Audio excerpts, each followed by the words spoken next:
Në rrethin e dytë të zgjedhjeve do të përdoret e njëjta listë votuese e cila është përdorur pra në raundin e parë me disa përditësime të kufizuara.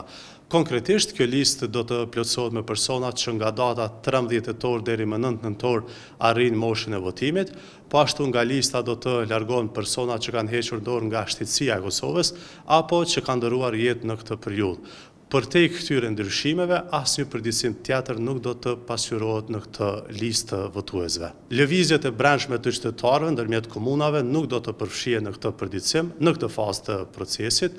Kjo do të thotë se qytetarët që kanë ndëruar vendbanimin nga një komunë në një komunë tjetër pas raundit të parë, nuk do të mund të votojnë në komunën ku janë zhvendosur, por vetëm në atë ku kanë qenë të regjistruar në listën votuese të raundit të parë.